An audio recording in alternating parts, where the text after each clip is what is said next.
You're listening to the Whole Church Podcast.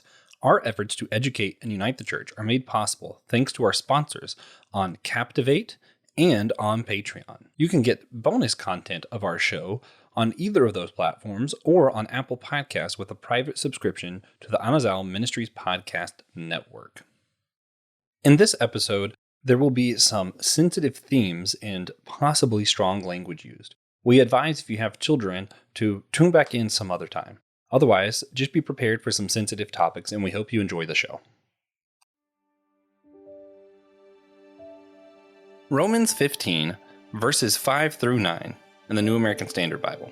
Now may the God who gives perseverance and encouragement grant you to be of the same mind with one another, according to Christ Jesus, so that with one purpose and one voice you may glorify the God and Father of our Lord Jesus Christ.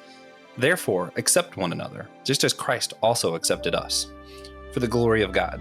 For I say that Christ has become a servant to the circumcision in behalf of the truth of God, to confirm the promises given to the fathers, and for the Gentiles to glorify God for his mercy. As it is written, therefore I will give praise to you among the Gentiles, and I will sing praises to your name.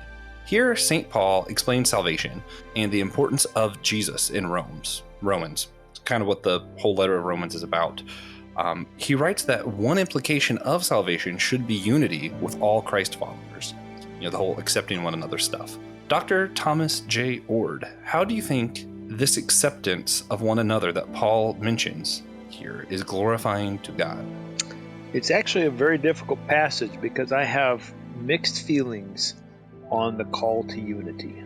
So often the unity card has been used to force people into submitting to having the correct beliefs, or claiming that somehow Christians are all on the same page, when the church I'm a part of, that's just not the case.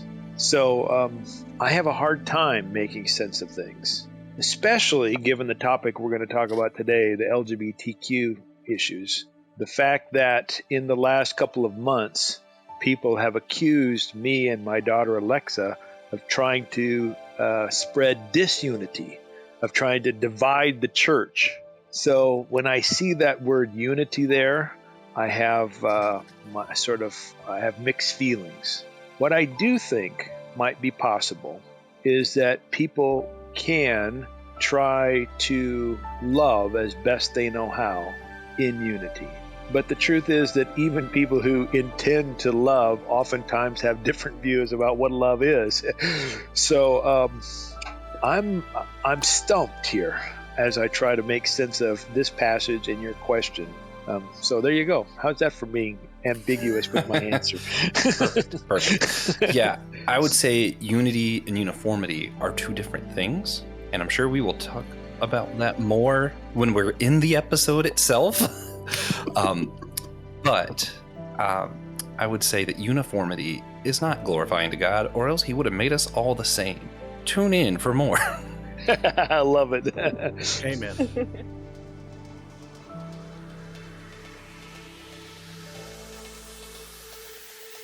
Hey guys, welcome to possibly your favorite church unity podcast with a very "Is Unity Okay" intro.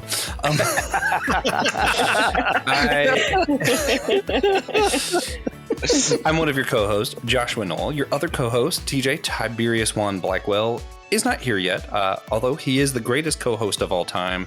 Perhaps he thought the episode would be too great if he was here. Perhaps. No, not sure. We have to get into the mind of Tiberius for that, and that's something that we're just not equipped to do. But I am here. We're doing kind of a crossover thing again as a follow-up episode to something we did earlier. Christian Ashley of Let Nothing Move You, his podcast. He's also here. This is going to air on there as well, I believe. Christian is a student at the Southern Baptist Seminary, and he tends to be more of the conservative view. And we are here with two Oords. We have Dr. Thomas J. Oord. He's been on the show twice now, so hopefully you know about some of his books and some of the open and relational theology that he presents.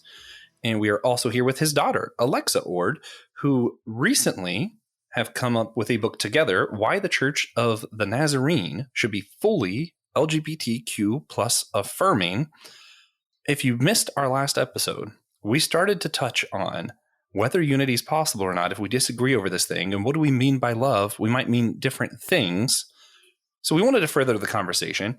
They happen to write a book about it, so we're going to talk about that as well. And we happen to want to do all this around the time of Pride Month, and I figured we should get this done while it is, in fact, Pride Month, because it is important to a lot of people. So we're going to touch on all of this. I'm really excited for where this conversation goes, furthering our talk of last time. If you haven't listened to it, go check out that episode. I'll put the link in the show notes for you guys. Remember, if you want to hear more shows like this, both my and Christian shows are part of the Anazal Ministry Podcast Network, the AMP Network. So you can see more of our shows just by going to the AMP website, checking out all of that.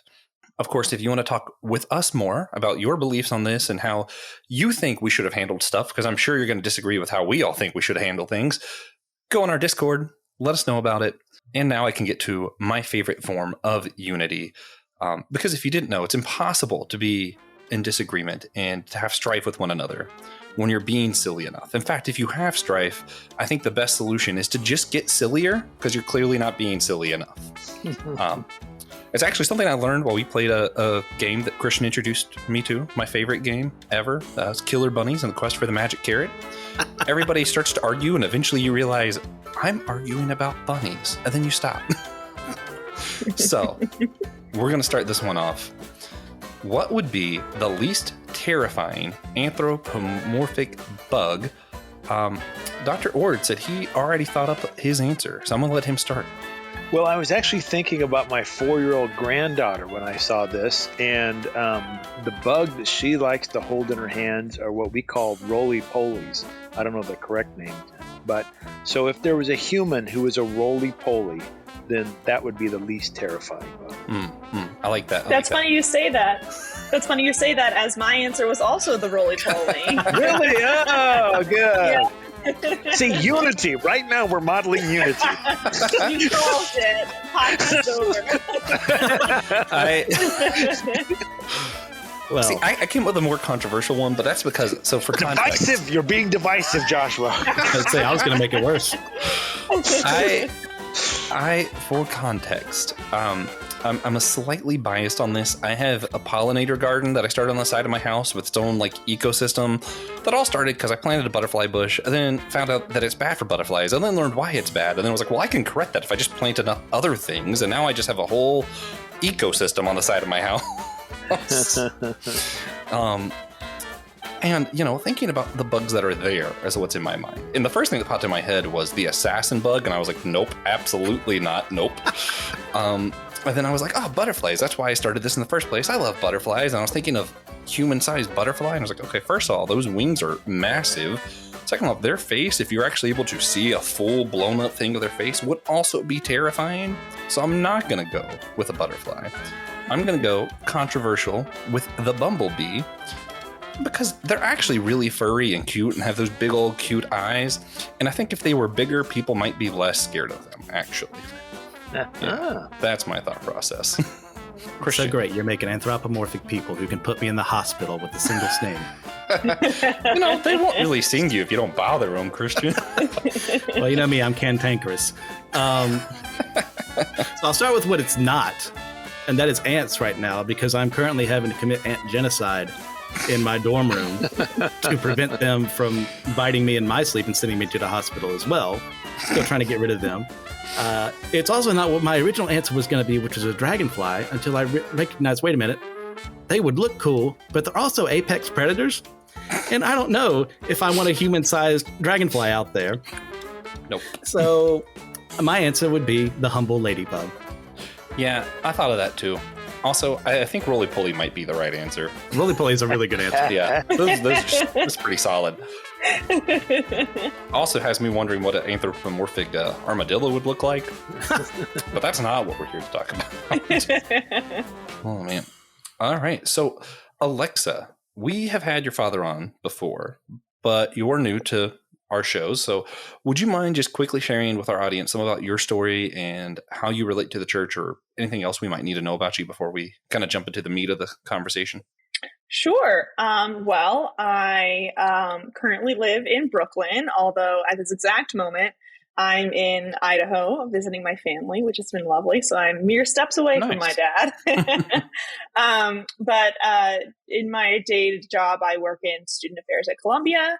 I'm a queer person, and I grew up in the Church of the Nazarene, but I am no longer in the church or religious at all. So kind of a different sort of perspective to this project, but it's brought a lot to, working together here. Yeah, that's really interesting. I think that'll help a lot too with when we're talking about these conversations of like, how do we love well, kind of having that firsthand perspective, especially. And I think, I'm trying to remember, but I think part of your reason not being in the church also has to do with how some of this kind of stuff's treated, right? Am I thinking right, or am I thinking of somebody else's book?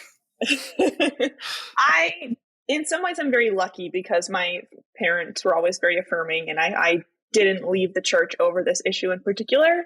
I left just over more theological issues and sort of lack of interest as I grew up.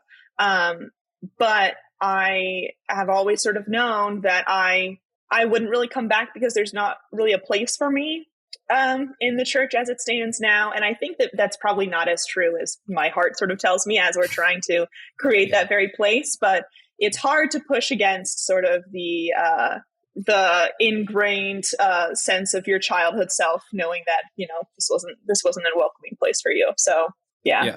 And I'm just going to throw out there, because I feel like I'm probably the most neutral here. I also really dislike the place that, either intentionally or unintentionally, I feel like a lot of people in church situations, whether it just be church hurt or misogyny or kind of the stuff that you were faced with different kind of prejudice, a lot of the times it feels like the onus is put on the victims or the ones that have been hurt to push against the system.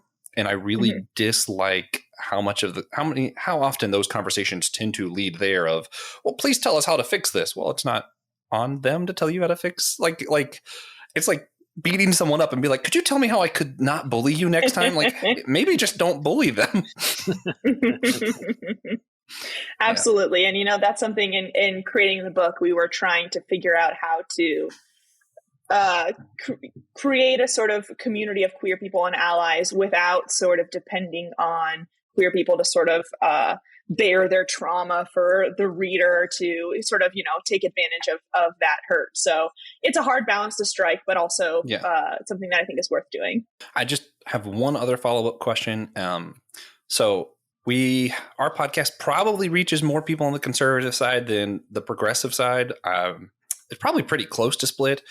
But with that, I just have in mind a lot of people have confusion over the term queer itself. It was a bad word for a long time, and then it was like some people identified that, and it doesn't necessarily mean that someone's, gay or not, or, same-sex attracted, depending on your lingo. Could you just help clarify what that term is and how it should or should not be used? Absolutely. And that also brings me to a point I forgot to include in my bio, which is that I have a master's degree in gender studies, which is part of why I was involved in this work. So queer, as you said, was, oftentimes used as a slur back in the day, and then has since been reclaimed by the queer community as part of a push against sort of our subjectification. And what queer means, queer is sort of used synonymously with LGBTQ+, and that's actually what the Q stands for, is queer. So it is both an overarching sort of umbrella term as well as an identity in itself. And so you can identify as queer as a sort of stance of alliance and coalition building with other people in the LGBTQ, being any one of those letters. So I'm bisexual and I'm queer. And you can feel sort of more akin to one of those parts of yourself. There's another key understanding of queer that I also use in my identity. I often say that I'm queer in my sexuality, meaning that I'm bisexual. I'm queer in my gender, meaning that I and gender nonconforming. I am questioning against womanhood. And also I'm queer in my politics. And that means that queerness has also sort of taken on this theoretical and political identity as sort of pushing against the grain, resisting power structures, and questioning sort of how patriarchy, et cetera, all of these things exist. So when you hear someone say that they're queer, You can assume that they are a member of the LGBTQ plus community. You can probably assume that they are thinking about some of these larger issues of power in queer spaces. And also you can assume that they want you to use the word queer for them too. It's okay. There are some people who identify as one of the LGBTQ plus who don't like to be called queer because of sort of, hurt that they've experienced on behalf of that word. And usually those people will say to you, actually, I prefer if you identify me as gay or etc. It's a fairly small percentage, I would say, just sort of my understanding. So I think it's okay it's okay to move forward using the word queer and then be told, actually, no, thank you. That's an okay thing to do. Yeah, of course. That makes sense. Thank you for that. You got an expert on your show here. Yeah. That's fascinating. Yeah. I think one of the gifts that Lexa brings many gifts to this book project, but one of the gifts is helping people to think through all these particular issues, but doing it in a way that she doesn't come across as like the language police. You got to have the right word, or you're a horrible person. And sometimes it gets that way, and sometimes for good reasons. But I think Alexa does a great job of being educational without being confrontational. Yeah. Thank you. You say questioning womanhood. Is that more of a questioning your gender or questioning stereotypes that people typically associate with womanhood, or a little bit of both? I think for different people, it can mean different things. And you can sort of talk about the different waves of feminism that, in the 80s, we were really resisting motherhood, quote unquote, and we want to be in the workforce, all these different evolutions. For me personally, it's much, more complicated of okay, well, in what areas do I feel like a woman? In what areas do I feel like not a woman or some other thing? So I would say your gender is a spectrum, both obviously, as we've talked about, as you probably are aware of, male, female, et cetera, but also in sort of gender is about your presentation, is about your own identity, is about all these different facets. So there's that's a complicated question, I'll say. Okay. I get that. Before Christian takes over, I do want to throw out there, because a lot of people say, feel like this is a whole new topic, or why are we all of a sudden caring about this stuff? I want to point you to around the time of Christ. There's this book called The Symposium. Plato Symposium, and one guy submitted that there was dozens or hundreds of genders then. This is not a new question, but it is a relevant question, and it might be new to some of you, but it's not new to humanity or anthropomorphic studies or anything like that. It's more of a suppressed question over these past hundreds of years. Yeah, for sure. All right, so about a month ago, we had a discussion, Tom, I know you say I can use your name, but it still feels weird to me sometimes.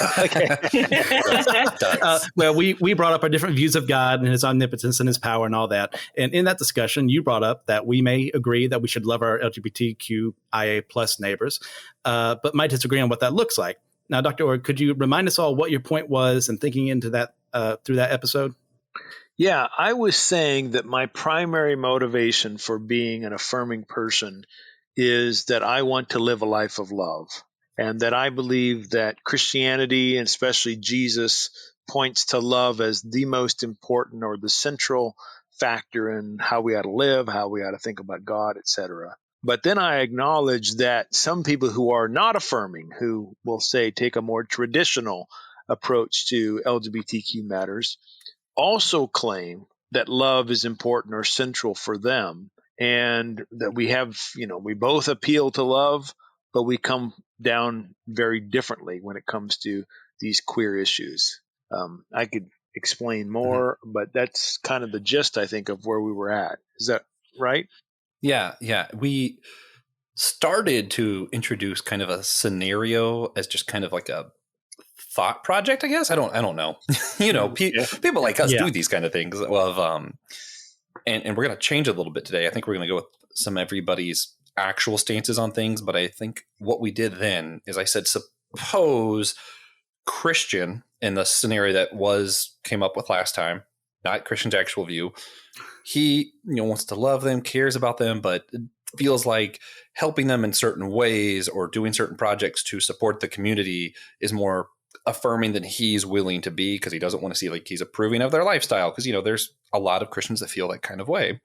I'm going to be the one in this scenario, not my actual beliefs, we're going to get to that in a second, was I don't agree with them. I think it's a sin, but I'm fully okay helping them in any way possible, being there for the community. And you were just fully affirming. You got to be yourself in this made up scenario. And I think we kind of worked through, what does unity look like if we're going to disagree, but still want to say that we're all Christians and care for each other as part of the same camp. And it was a hard question, so we couldn't address it fully in the end of an episode. Yeah. Yeah. So I think that's where we were at. And then very important thing that you brought up with all that. So let's go ahead and jump to the point there then. We'll start with Christian. Let's just go ahead. What is your stance? What are your beliefs when it comes to how Christians should or should not affirm people in the LGBTQ plus community? Well, this is where we're going to get into our disagreements about what love is. So let's start off hot. Why not? I am there every day. I am commanded by God to love everyone. There is no asterisk right next to that everyone. When it says all, it means all. When it says everyone, it means everyone. So I don't then get to say, well, you're doing this, therefore I get to cast you aside and say you're less than, you're worthless compared to these other people. They're still sinning, but it's not your sin. So I can't ever do that if I want to proclaim the love of Jesus Christ. I also can't, in that same regard, say it's okay what you're doing when God teaches a separate way of how things are supposed to be done within the confines of marriage. In the same way I wouldn't talk to someone who, who's having an affair and saying, hey, you can stay in ministry. That's fine. Or I could just, hey, you're living with your girlfriend. That's okay. You're doing what you're doing. God says that's fine, when he says the exact opposite. But then I can't just then throw that in someone's face and say, I hate you. I never want to understand you. You have no place here in this church. That is the exact opposite of what should ever be done in that scenario. So I guess as far as affirming goes, affirming that, we're all wrestling and struggling, and I can't look at you and say, well, I'm better than you because I'm struggling with this. That has no place in the gospel. Mm-hmm. So I'm assuming both of the Oords kind of have the same stance. You wrote a book on it. Do you guys want to answer first, or would you prefer me answer, then you go? Doesn't matter to me. Go ahead. Why don't you go next? Okay. I will say that I don't have too firm a stance on this thing. And I know that's infuriating to people on both sides. It's much like politics, where if you're in the middle, then you're definitely not my side, is what everybody thinks. I didn't vote Republican, so I might as well vote a Democrat. Or if I didn't vote Democrat, I might as well vote Republican. That's not actually how things work, guys. Anyway, for me, I think the Bible shows a lot of trajectory. You see that things are going more towards freedom, more towards people getting permission, more freedom in Christ, more love. There being less distinctions, less, Paul says there's no man nor female, but you also see there are still some things lingering. And I think the Bible shows a moral trajectory that's going closer towards freedom. I also do see where I think it is important biblically and just, studying humanity. I always think it's important that we don't just say, do whatever you want sexually or whatever else. I think it is important that we have some kind of standard, some kind of thing for ourselves, not to, I think the term is slut shame. I'm not trying that, but I am thinking through this whole, well, we know some things are actually healthier psychologically and physically healthier for people than some other things. I think it's important to think through that. I think that with any kind of physical relation you have with someone, there should be also commitment to that person. But I think there's a huge misconception with a lot of people in modern day churches of, okay, well, it's always been a piece of paper signed, turned into the government in a ring and all this other stuff. When, when Jesus and them were talking about it in the Roman times, the way you got married is you walked outside, threw someone's hand up and said, this is my wife now. Boom, done.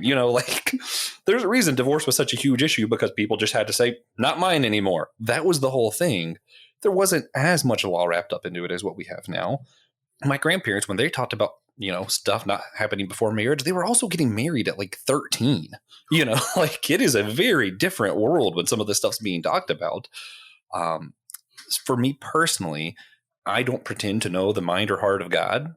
I tend to look more at the principles of the Bible and principles of tradition. And to me, I think the principle shows that we should lean towards freedom for people, but also should keep in mind that commitment is an important part of any relationship. What that looks like might differ from person to person. I don't think it's my spot to judge. And I think probably from person to person, it looks wildly different what that commitment is. So there's my wish-washy place.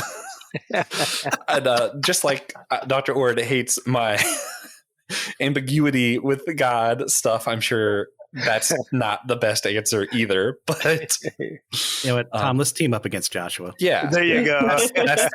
That's the unity. Everyone against Joshua. Oh, man. So, Dr. Oord, I'll let you go ahead and start y'all's take on this. As far as being fully affirming, what does that look like? All right, I'll start, and then Alexa, if you'd like to add something, go for it. I think the word affirm here can mean different things. Affirm can mean that you recognize the intrinsic value of others.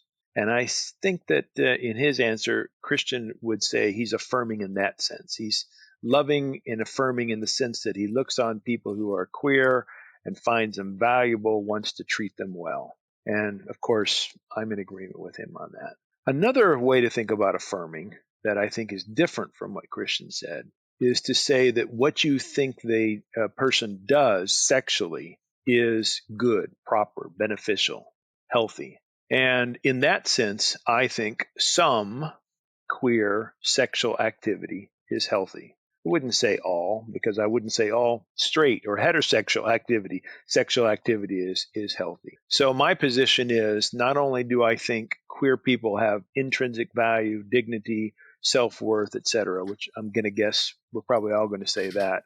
I'm also want to say that queer people and their healthy relationships should be affirmed by Christians. You going to add anything? And I'll add to that a bit. I think I agree with Tom's statement, but I'm kind of coming at things from the other side of you all, which is, your sort of first commitment is to God and to the Bible or whatever, religion in some aspect. And then you're sort of trying to figure out how to become affirming of LGBTQ plus issues and people. Whereas I'm, the inverse. I'm all on board for the queer community. And I'm like, all right, well, let's see if we can make God work in this. And I think that sort of came into our conversation when Tom and I were writing the introduction together. And we sort of started to drill down on, okay, well, what do we mean by affirming? Like what Tom and Christian are saying about healthy relationship, and Tom and I actually disagree about that. And it comes, what I ended up sort of arriving at in that conversation is that I don't have a ton of skin in the game as far as how the church, like the church's own commitments, because I don't have those same commitments, And so if you guys want to decide that monogamous marriage is the thing for you, go to town. That's not my thing. If that's the thing that you think that God is committed to, okay, we can work with that. And let's see how this also allows your commitments include queer people. So I guess that's what I would say, that maybe of the Venn diagram, we're on the two separate halves of the circle, but we both meet in that middle. Yeah. Can I ask Alexa a question? Okay, yeah. It would be fair, though, to say, Alexa, wouldn't it, that there are you could imagine some queer sexual activities that you would reject. For instance, if a 25-year-old has sex with a 3-year-old, you would say. Yes, I think that this is sort of a conversation about buckets, so that so let's talk about pederasty back in the day, older men having sex with young boys. I think that the fact that those two people are of the same gender and the same sex is not what's wrong there. The thing that's wrong there is their age, So I think pedophilia is wrong regardless of the genders of the people involved. And I also think that queer people, I won't get into big soapbox here, but queer people have really embraced the diversity of sexuality, and in a way that has sort of become synonymous. I think any type of thing that maybe people might balk at by being not of God, not healthy, is not exclusively queer. I think queer people often in the queer community often is much more willing to embrace that as something healthy and good for them. But so maybe I want to pull apart here our correlations of the unhealthy sex that we imagine with the fact that we often associate them with queerness. Yeah, I think that's fair. Yeah, I think probably one of the things that would make some of what I said and my beliefs a little bit more distinct from the Oords comes down to that thing you were getting at, their priority. I'm trying to remember where it was, but Paul does write where he says, if you can help to not get married at all, do that because you can focus better on kingdom work. I'm a huge component of that. Like in my mind, the thing that I care most about your relationship is it helping you promote things of God, of love, of helping your community, or is it distracting you and that's all you're focusing on? That's sort of where I care the most, if that makes sense. And I think I like that. Yeah. I'm glad you came out with that because I think Paul was really sucked when he said that. I think he was wrong. Perfect. I think Paul thought Jesus was going to come back any day now. And he thought, well, heck, if Jesus is coming back, in a month, then why get married now? Why not do your thing? Whatever that is that's going to be advancing the kingdom. But I think Paul was just flat wrong about his eschatology. So if you have an eschatology that's not expecting Jesus to come back next month, then you might think that marriage, sexual relationships are actually doing God's work. You might think that getting married is God's will for your life and therefore the most loving thing that God's calling you to do. And therefore you shouldn't put it off. It shouldn't be sort of secondary to the kingdom business. It's primary to the kingdom business. Yeah. What do you think of that? I'll just disagree with that. I think if the end times are tomorrow, I should do as much good as I can today. If the end times are 50 years from now, I should do as much good as I can in those 50 years. So you're advocating celibacy. Are you celibate? I'm advocating what helps you as opposed to distracts you, if that makes sense. I think a lot of people not being in a relationship is so detrimental to them that they can't do good works. And in those cases, get married. Well, maybe we end up saying the same thing then, although you're saying it in a negative way. You're saying you're saying the Pauline way, like, well, if you can't handle your passions, get married so you can have sex with somebody. That seems like a defeatist kind of way. I'm putting it more on the positive. Maybe God's calling you to live a life in which you have a sexual partner your whole life, and that's the good and best thing that you could do, or one of the best things you can do to advance the kingdom. I will, to get just specific, both of these are, like, I've seen heterosexual relationships where, and, I would include mine in this, where, I think the relationship itself is actually beneficial to both people being able to do the most good in the world.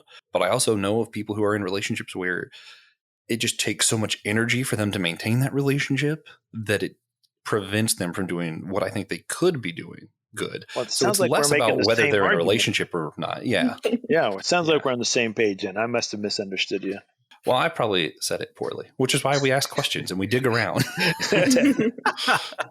Yeah. So let's go to, what are some of the most annoying or unhelpful arguments that you've heard from both sides when it comes to this topic? Christian.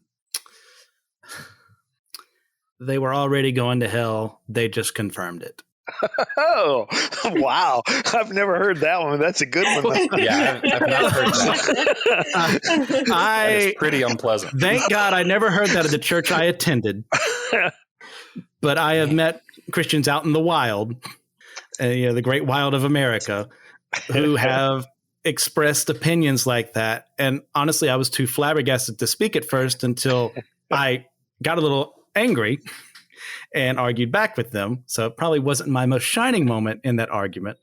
But I think I was just so blown away by hearing that out loud. How could anyone ever say, I love Jesus and what he commands, and then say something like that?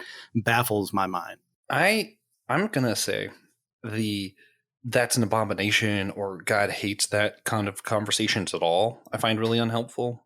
I also, on the flip side, I know that this is not what the slogan or the phrase means, but love is love at face value really bothers me, because it does get into some of like what Dr. Oord was bringing up earlier. Like, what about pedophilia? What about this other stuff? And I'm like, yeah, no, there are some times where love is bad. There's sometimes it's great. Sometimes it's bad.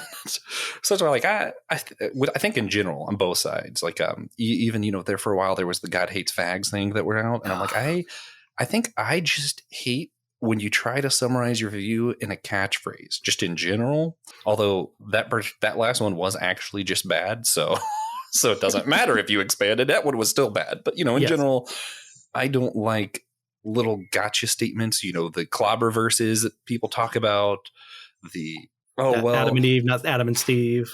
Yeah, I just everyone thinks they're so clever when they say that. From quick little jabs and get to like actual conversations. That's what I care about. Like, and not being dismissive, because you do hear that on both sides. Oh, well, they just don't believe the Bible, or you hear they don't care about people, and you can't say that because if you're saying that, you're slut shaming. If you're saying that, you're this. If you're saying that, you're that. And I'm like, we could have actual conversations instead of labeling people and deciding what they believe for them. I don't like that.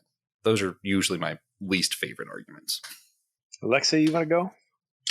Sure. And this may be a bit of a hot take.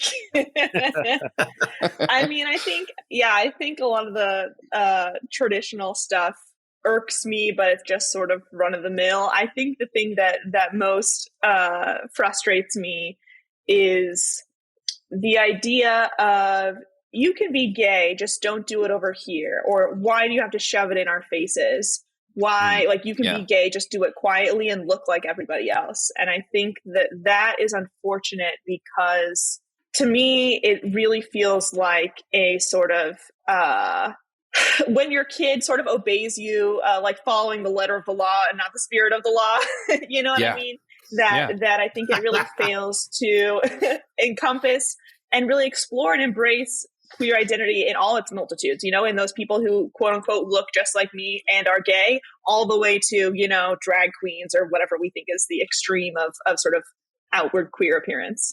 Yeah, I'm going to add to that one real quick, because this is just one of those things, like, this is my pet peeve. I bring it out a lot on our other podcast, Systematic Geekology. I hate the people who watch like the new Doctor Strange and stuff and get really aggravated because there was a same-sex kiss, but we're completely cool with Iron Man sleeping with everyone. Like, please tell me, even in your own reasoning, what? Like, even if I assume all your things are right, that makes no sense. Yeah. Sorry. Just pet peeve out of the way. Dr. Oord. Well, you guys have already picked up on some of my most annoying, so I'm gonna raise the stakes here in the conversation, raise the heat a little bit, and say one of the things I find most annoying is Christian's first argument, which is that he's trying to be loving by not being affirming. I find that one the most annoying, because it stands to reason, I suppose, given that I have the stance I have because I think it is an act of love. And to hear someone else say they have the opposite stance because they're trying to be loving, I just go, no. So, oh man, Christian, you want to respond to that? I mean, obviously, there's really no middle ground in that regard. I mean, so much for unity on this show. I know, right? And we're destroying it right here and now. I mean, it's in moments like this that I always remember. In fact, I just taught on it in Luke 17. It was, what was it exactly? If your brother, what is it? I think I have it right here. Yeah. If your brother sins, rebuke him. And if he repents, forgive him. And when I look at the law, when I look at the moral law, not the whole of the Old Testament law, the moral law we're supposed to follow, right and wrong. And I see that from Old Testament to New Testament, that hasn't changed in the fact that this is what marriage is supposed to be. It is my cause in love to call out, no, you can't do that. Not because you're strange, not because you're different, but because it goes against what God has commanded for us. And God being who he is, well, I either line up with who he is or I don't. So I think I've got off track with my question, which was the original question. Well, so my mind's a little off. I have a follow-up to that. Go for it. Do you feel like it's loving to call them out because these are commands, we need to do commands? Or is it more that you think they would be better off and they would flourish more if they were living differently? Well, doing something because God said to do it is always a good thing. But it's also because, I mean, in these rules, they seem like they're restrictive, and they are restrictive for a good and better purpose. For us, because we, in our pride, and that's not a dig at this month, I swear. I get it. Yeah. Yeah. Us in our pride, we always look and say, well, I command mastery over myself and this world, so I get to say what is right. I am almost always wrong when I say, no, excuse me, I am always wrong when I say I know better than God and what he has told me to do. That's not helpful to me. It's not helpful for the people around me. And I can't love someone well enough if I'm trying to make what I want to be true versus what is actual truth. I think this question Joshua asked is a really good one. It was an issue I was planning to bring up earlier. So I want to play with it a little bit more, Christian, and hopefully you don't feel like I'm attacking you, but maybe this will help us to have in our minds distinguish between a couple of issues. I think when I hear people take the position you take, it's generally the approach you first took, which is, I'll just use this language. Gay sex is wrong because God says it's wrong. Now, that's a claim that obviously is a claim about what we think God believes. And most people are going to go to the Bible if they're in the Christian tradition to try to show that.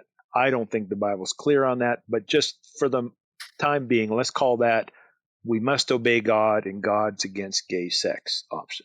Another option would be gay sex is wrong because it's harmful. It hurts people, it hurts relationships, it hurts society, it hurts the individuals involved in them. Now, of course, usually added to that, and you did this a little bit, is, well, God, doesn't want things that occur that are going to be harmful for people, so God's also against it. But really, it's a separate kind of argument. This is an argument about consequences of whether or not the behavior is healthy, if it leads to flourishing, etc. Now, I think some gay sex does lead to flourishing. So since I think that's true, then I would think God is endorsing it on this side. Interestingly, I think the second one, the flourishing one, we can actually use empirical evidence to decide that question. Whether or not God likes it or not, it's harder to find empirical evidence on that one. I mean, again, we can go to the Bible, we have it interpreted. But this one over here, flourishing, we can use a bunch of scientific measures. And in fact, the Psychological Association has used those and come out to say gay sex in the right setting, etc., is positive. So do you think this is a good way to talk about this, distinguishing between obeying God and God's against gay sex versus, being against gay sex because it leads to harm?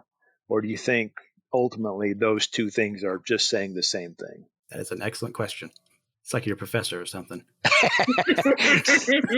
I'm just enjoying the show. Yeah, no, this is good. All right.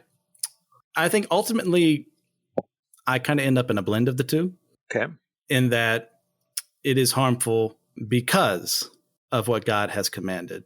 And because he has said no for a reason, like he has every single time he said no, what stands to reason, there must be something inherently harmful to that versus what he has asked of us, what he has commanded us to do.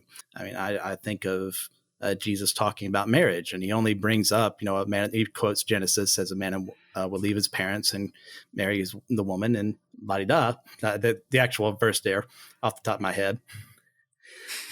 But it gets me thinking, because he doesn't bring up any other option. And you could argue like that's not the context. That's not the context is what people could argue. Well, he talks about people who were made eunuchs and people who were born eunuchs. So yes. He's got some gender bending going on there. So it's not just men and women in marriage that he talks about. Yes, because that's something that can happen over time. Unfortunately, it's been used as a punishment over years to remove someone's masculinity in that regard, or because of the sin shriveled up world we live in. There are unfortunately consequences of living in a fallen world where that can happen to someone when they're born. It's not their fault. It's not like God is saying, well, I'm especially punishing you because I want you to be different than everyone else and everyone to mock you. Yeah. Okay. So you're saying that people who are, let's say, intersex is what we would probably say today instead of eunuchs. People who are intersex, born with genitalia, who are, we'll call it not of the typical kind of genitalia, that's a result of a fallen world. Yes. All right, so we got that one on the docket. So let me make sure in the future, Christian can't use the natural law argument.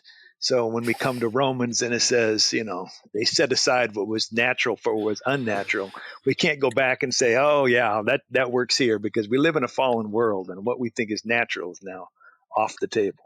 Yeah. Also, the natural arguments, that's another one that just irritates me. I'm not going to get into it too much. But you see what I'm saying? You see what I'm saying here, right? Natural.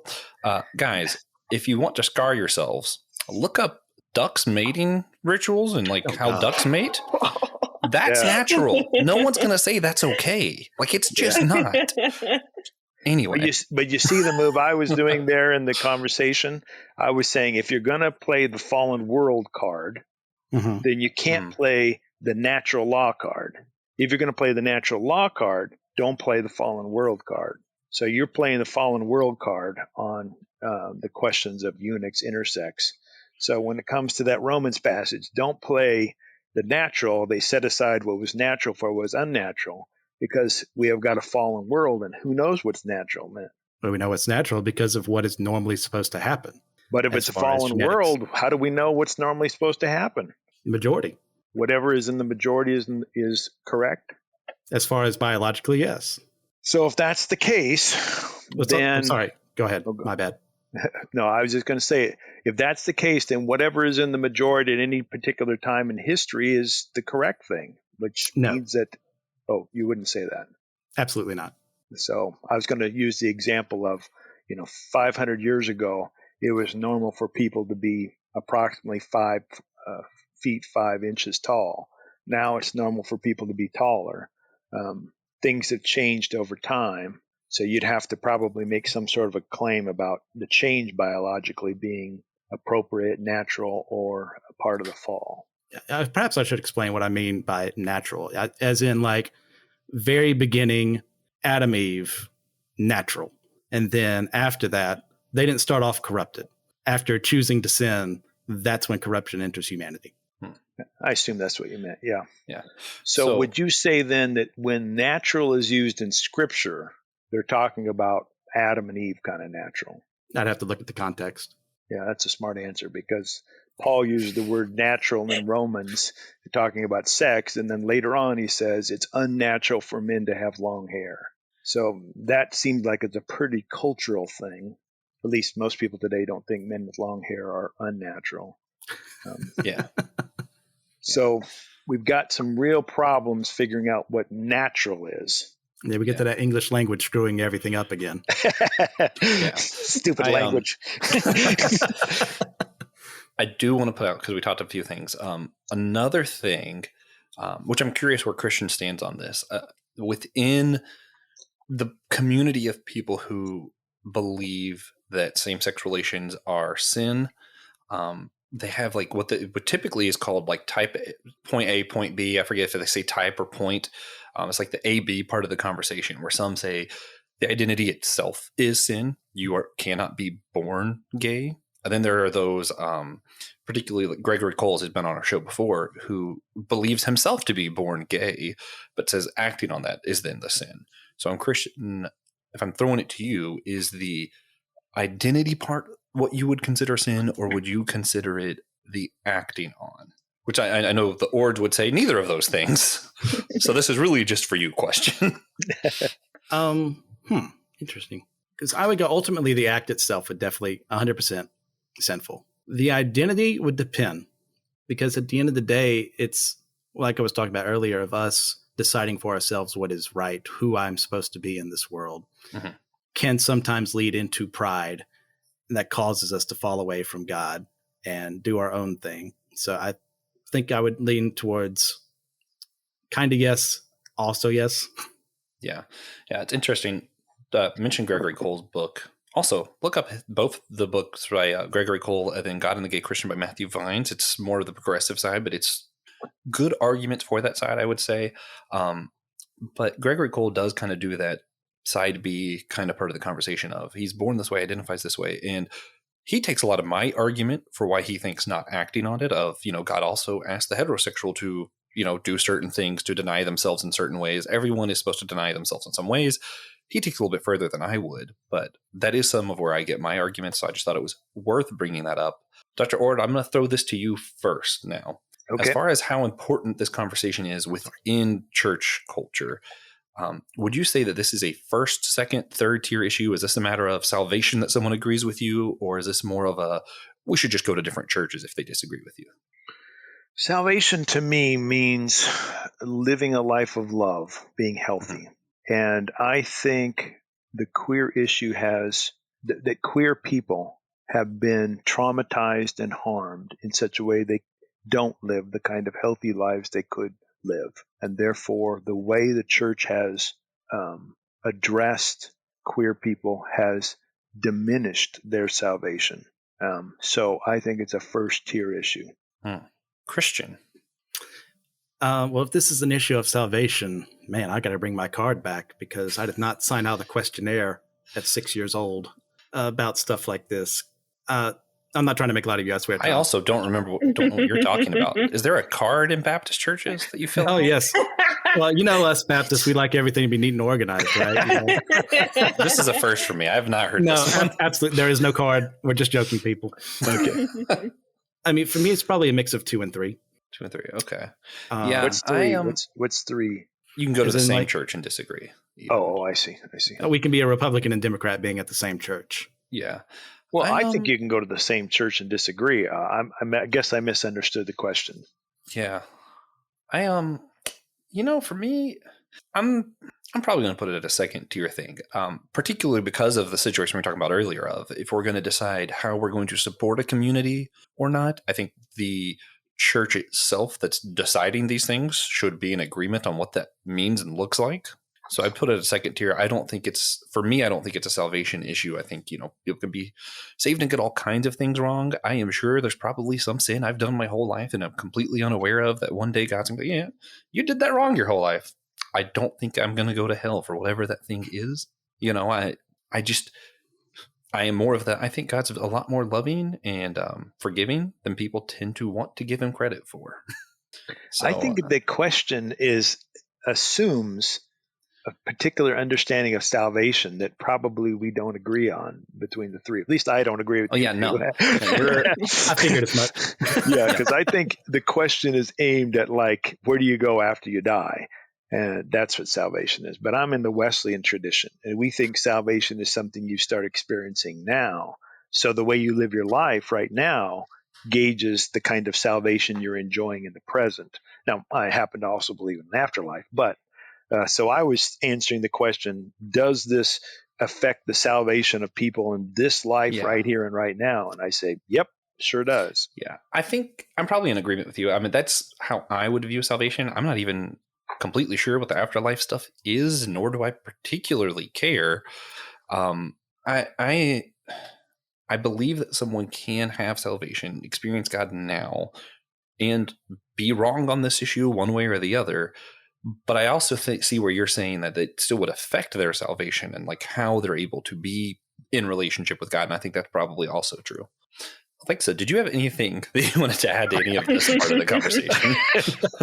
Well, I would say, in some ways, I again got no skin in the game as far as what tier but I would say I would hope maybe that folks think of it as a third tier, sort of go to the same church level issue, so that people who are not affirming can get in conversations with people who are affirming and queer people, and we can make it a conversation, as opposed to, I think, something like the second tier, or where basically we're sectioning people off, is that perhaps an easier way, but a much sadder outcome.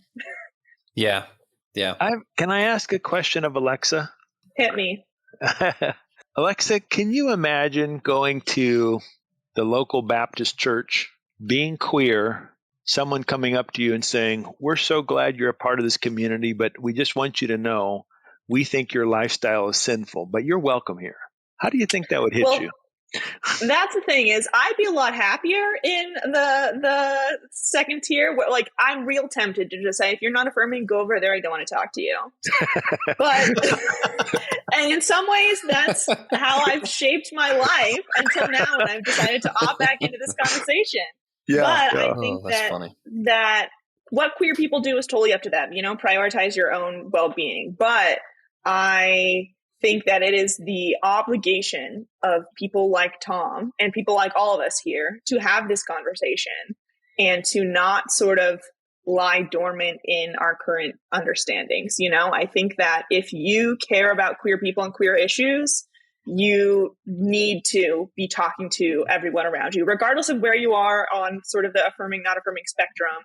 It needs to be a public sort of conversation so that we're all sort of thinking and working this out together. And queer people, you do your own thing, Yeah, I guess I agree with you on that. I guess I was thinking about people we know who are queer, who hear from people in the church. You're welcome to be a part of our community, but just know that we think your lifestyle is sinful. Your relationship is sinful. And the queer people I know who hear that, they resent that. They're like, you're not really loving me. You're not really welcoming me. You're conditional in your love here. You're saying I can join, I can tithe, but who I am and who I love, that's sinful.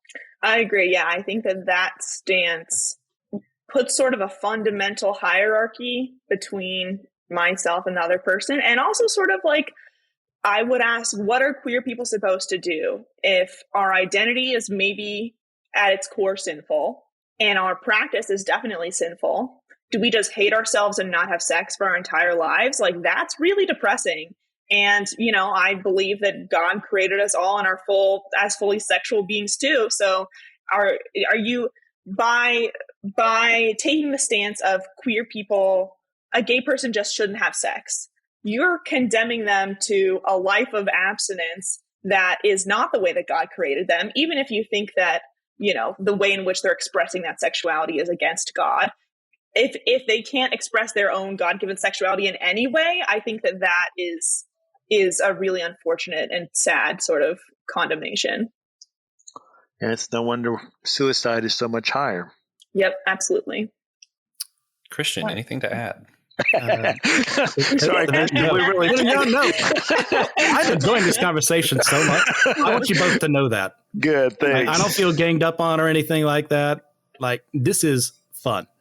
And to continue the fun, let's ask this next question. Hold on, before wait. Before we go any further, I gotta register one thing that I'm resentful of. Okay. I'm resentful that Christian has the name Christian and he gets his side of things. Unfair advantage. Unfair. That's just not right. Wow. Blame my Flag on the play. Change your name. We're calling you Matthew from now on. That's my first name. For hey, you guys are both apostles. I'm nobody. Okay. So recently, the both of you wrote a book that had many contributors with it, and you called it "Why the Church of the Nazarene Should Be Fully LGBTQ Plus Affirming." What can you tell us about the need for this book and how it came together? Alexa, who came up with the idea first? Sure, I'll take a stab. So Tom came to me with this idea in the fall of last year after he had sort of been thinking about this issue for a long time, and some sort of things had come to a head that he might touch on later. With sort of this desire to shift away from, for a while, he had maybe thought about writing a book himself, and then he had the idea, let's write a collection of essays. So reached out to me to sort of join this project with him, in part because of my gender studies background, and in part just because, we've worked on some books together and we're a good father-daughter little team. And our sort of aim here, there were many aims, but part of it was about sort of bringing to the fore a conversation that had been happening in the background, in the quiet, for many, many years, but especially in the Church of the Nazarene, had hardly at all been sort of made explicit. And we knew many people who were privately affirming, but felt like they couldn't say that publicly. And we felt like this issue is kind of reaching ahead. We need to sort of push people to make that public. And on the other hand, to sort of allow space for a conversation and for queer voices to share their stories that, at least in my experience, had never really happened in the Church of the Nazarene before. So we reached out to a whole bunch of people, ended up getting 90 essays, and it's really just a huge collection of stories and perspectives and scholarly arguments about why being affirming is the right choice or the only choice for the Church of the Nazarene. And it's also comes from a lot of different sort of areas on the spectrum of being affirming. I think that there's the amount of contributors that perfectly agree with each other is very few. There's a wide variety. And so it allows for anyone who, maybe they haven't figured out their whole ideas yet, but they want to be affirming. There's a place, an entry point for them in this book to sort of hear the stories of queer people, think through these arguments, and take on that mantle of affirming. Yeah, one of the things we did when we first started inviting people is we told them right up front, this is going to be the title of this book, Why the Church of the Nazarene Should Be Fully LGBTQ plus Affirming. So people knew going into it, if they're going to write an essay and their name's going to be in this book, it's going to have this fully affirming thing right on the cover, which meant that some people just couldn't write for the book because they could lose their jobs. And it also, I think, helped us have clarity. This book is not a conversation like we're having right now, people with all kinds of different perspectives coming together.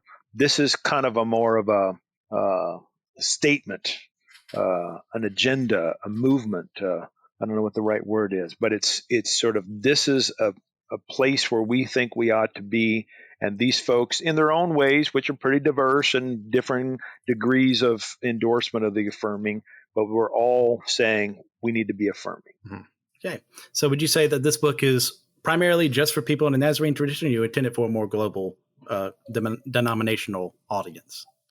I think that there very little in this book, except for I would say maybe some of the scholarly perspectives, is Nazarene specific.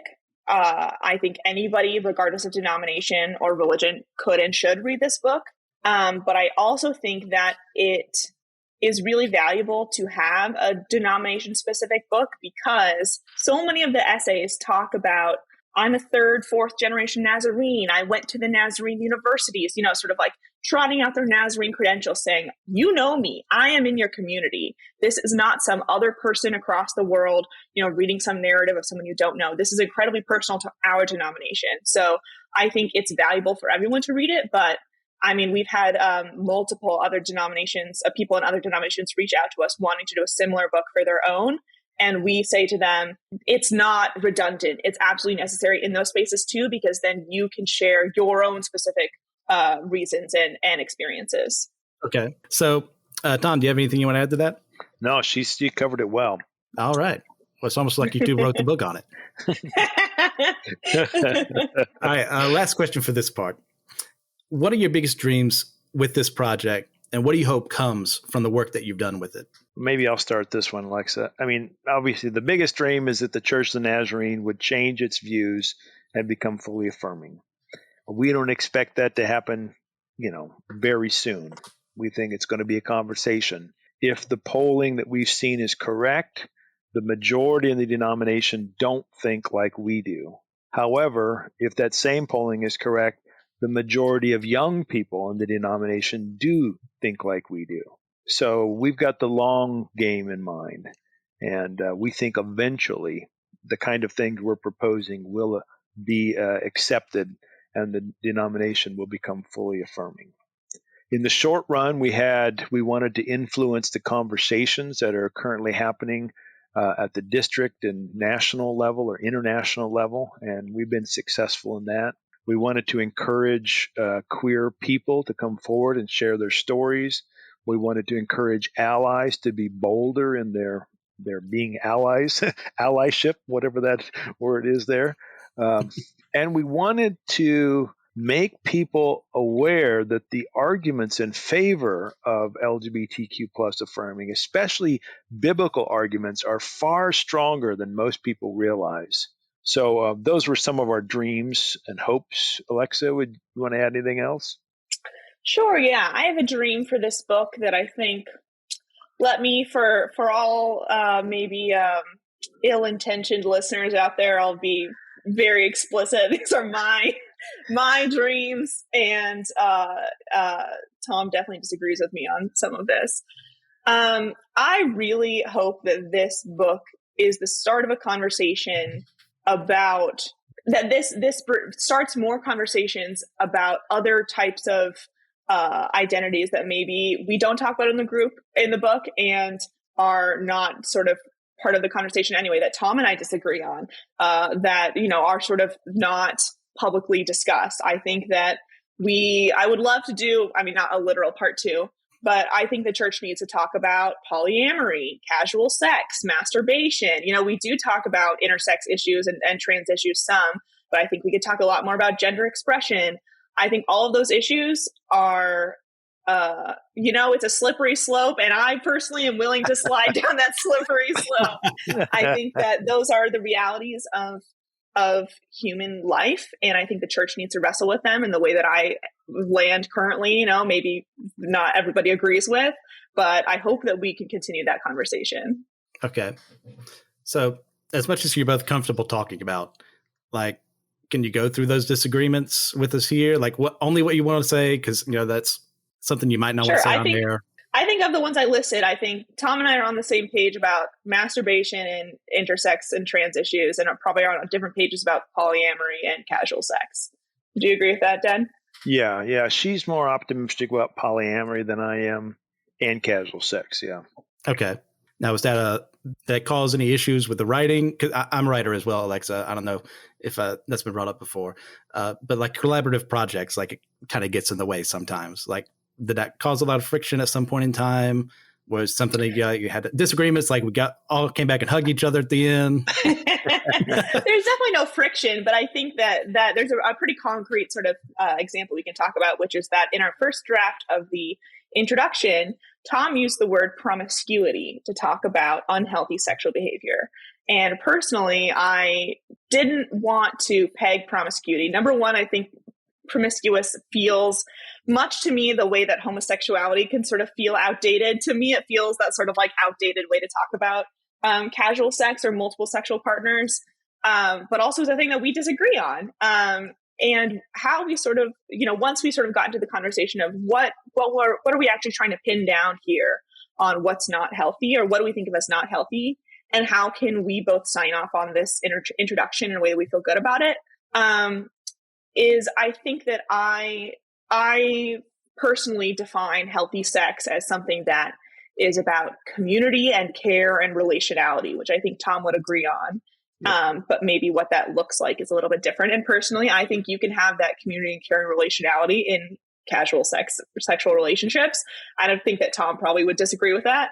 But by removing that word promiscuity and sort of drilling down to what are we actually trying to get at here, I think we arrived at a place where we both felt really positive. She said it well. Yep. All right. Anything you want to add to that, Tom? No, I think she said it well. For me, it's all about what's healthy. And I admit that deciding what healthy is not always easy, and people can have different opinions. But we do have some markers, I think. And those markers are, psychological kind of studies we can do, studies related to relationships in society, et cetera. I'm open to just about anything if it promotes healthy relationships. So I'm open to being convinced on all these issues. Slide down that slippery slope with me, everyone. It's the slippery slope of love is what it is. Yes. But, we joke about the slippery slope argument. I think it's a really important one to talk about, because when I hear people who are opposed to the kinds of things Alexa and I are saying in this book, they'll say, well, if you give them this inch, they're going to take a mile. It's a slippery slope to whatever, sex with cats. Go back to that illustration again. And I recognize the worry there, because, again, some people really want obvious black and white kind of pinholes. But I believe that's not the way life is. And I don't think that's the way the Christian religion portrays what it means to live a dynamic life of love. I think we have lots and lots and lots of examples in Scripture in which particular laws, like don't harvest on the Sabbath, or if you're going to be a part of the elect, you have to be circumcised, are set aside in the name of love. So it's a messy business, I admit it, but ultimately for me, love is my ultimate criterion. Alexa, did you have anything to add to what Dr. Oord just said? Yeah, I would say to the black and white thing, I think that, there is a real hope for, I think the way that the black and white sort of approach ends up is you make a list of every single sexual act you can think of and decide which are in and which are out. And I think that's, number one, just not realistic and it's a silly endeavor. But also I think it has a real stagnant approach to humanity. I think we're always evolving. Our relationships are always changing. Never underestimate the creativity of sex. I feel like we're going to be coming up with new things left and right. And I feel what we need less is, sort of a listing of this is okay, this is not okay, this is, of God or not. And more, a lens through which to approach these issues. And I think personally, in 20 years, we'll all be embracing polyamory as a part of God's creation too. But that's just my prediction, and we'll see if I'm wrong. I think Keith Sherlin, I believe it is, we've had on the show, and is working on a project just about that. Because, there's a lot of issues Christian missionaries run into over countries dealing with this. They've never even thought of the topic. And if you look at the Old Testament, it's kind of weird that we've never thought of the topic because it seems pretty prevalent. But that might be another one for another time. It's a big question. Absolutely love it. Yeah, because as soon as you condemn all polyamory, you're saying David went to hell, and a lot of Christians aren't okay saying that. So that's a fun one. Man, yeah. Christian, did you have any final notes on anything that you wanted to throw out there? No. This has been, like last time, really engaging and a lot of fun, really challenging, and I enjoy being challenged. I don't want to ever live in an echo chamber, so I'm all for stuff like this. Yeah, hearing everyone's take on the tier stuff really, I think that kind of helped me, especially just kind of getting to that part of the conversation of like salvation, and we might mean different things about that, and what do we mean by something affecting our salvation or not. I think I would really like to further that conversation one day, but put a pin in it. Let everyone know that I want to do that. Let it linger. For now, we're going to do Dr. Oord's least favorite segment. Actually, before we do that, can I say a little bit about that tier thing? Another thing about the tier stuff? Yeah. A little over a year ago, when I was going through having to answer questions before a group of people to decide whether or not I was going to be disciplined, I met with a leader after that event, and the conversation led me to believe that this leader regarded the queer issues as just kind of question of being politically correct, just kind of secondary, third, whatever, just kind of down, the real heart of the matter is where people go to heaven. He didn't actually say this, but I got the sense that that's what really we should be focusing on. And this queer stuff, it only affects roughly 5% of the population, if the Pew studies are correct. And I realized not only that my view of salvation was different, but also that these issues I thought were not only important for queer people who have been traumatized and harmed, but also important for straight people to follow Jesus' command to love the least of these, if we mean by least of these those in society who are marginalized, and that we really would not be doing well if we thought of this issue as kind of take it or leave it, or just for people who are interested in weird and odd kinds of topics. So that's why my answer was, this is a tier 1 kind of issue. So, since you brought up the Jesus thing, I want to see if I'm summarizing things as well as I can here. We're leaving the 99 sheep for the one. I think we're all on board for that. The difference, I think, seems to come to when Christian is getting to the one, he wants to correct the one back to the shepherd. Yeah. I think you're more saying embrace it and love it back to the shepherd. I mean, I think Christian also would say love. I'm not trying to say he's not wanting to love. And I guess I'm sort of more of this individual, let's see what's most prosperous for you kind of thing, which isn't necessarily not what either of you are saying. Mine seems I'm very saying something different. I think Christian is saying we need to rescue the one to bring it back to the 99. Okay. And I'm saying that one is already a part of the flock. Mm. And I'm saying bring the 99 to the one. Oh, I love Honestly, yeah, get out there, go to a drag show, go to a pride parade. We're having a ball of a time over here. That's why they used to say, it's a gay old time. Let's bring that back. Yeah, I want all 100 to prosper, whatever that looks like. So I'm open to anyone being right. Oh, man. Well, then, with that, now we can do Dr. Oord's least favorite segment, our God moment, which both him and the other TJ, who's usually here, point out every moment's a God moment. But we just want to something recently that you have experienced the divine or seen the touch of the divine in more than usual or the same as usual, just something you want to mention. I will start first. I actually forgot the name of the guy, but it's Noah something. And there is a song that is Growing Sideways is the name of the song. It's Noah Khan. There we are. I should know that. Khan, right? Revenge of Khan.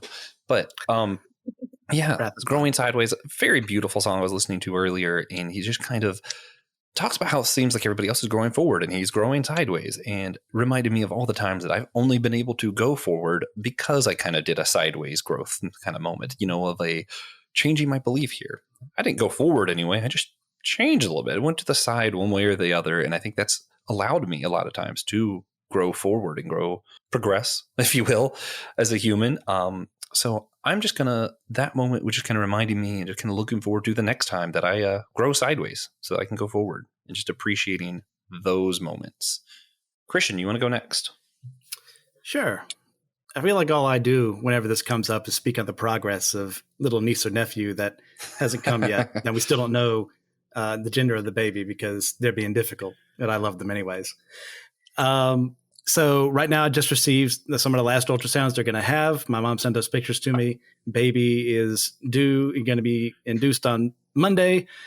I am so ready to hold that little sucker in my arms and shower all the love and affection in the world on them. Regardless, boy, girl, I'm on team niece, but I'm open to being wrong. I'm open to loving them either way. So that's a big one, of course, because I cheat on here and do more than one, as per usual. I would also bring up a smaller moment. Someone just asked me the other day if they could pray for me.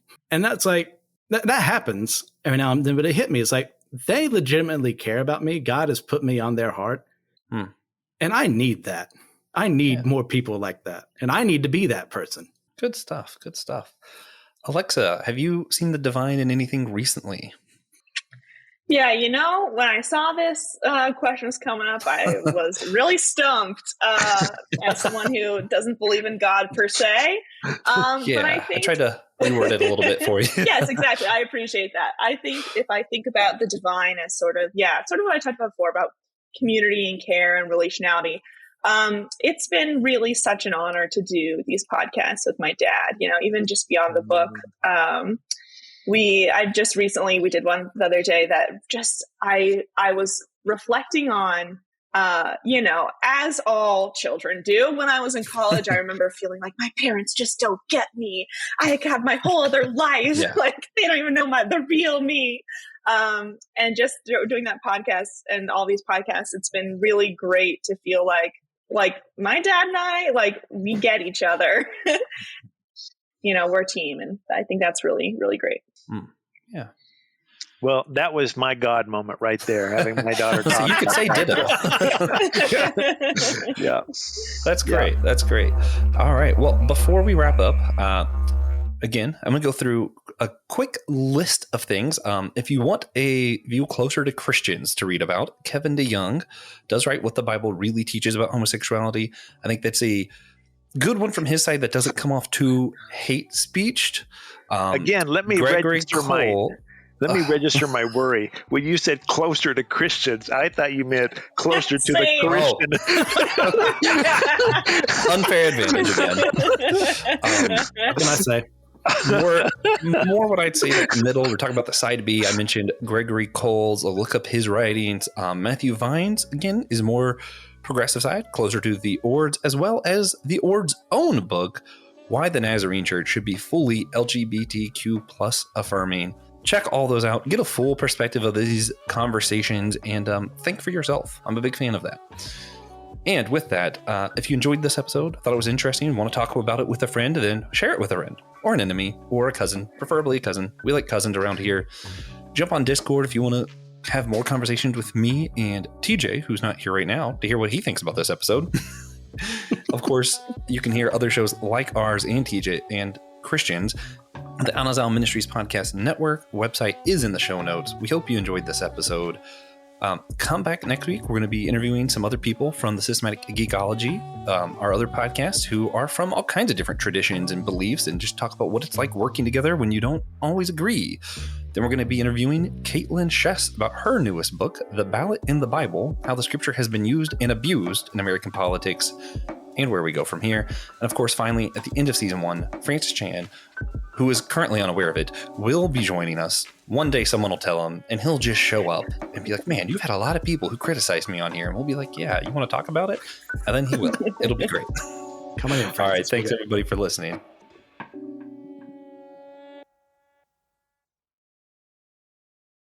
Thank you for listening to the Whole Church Podcast. Again, you could always sponsor our show at patreon.com/the Whole Church Podcast, or on Captivate.fm, or on Apple Podcasts. You can also leave us a one-time tip through Captivate. Thank you for listening.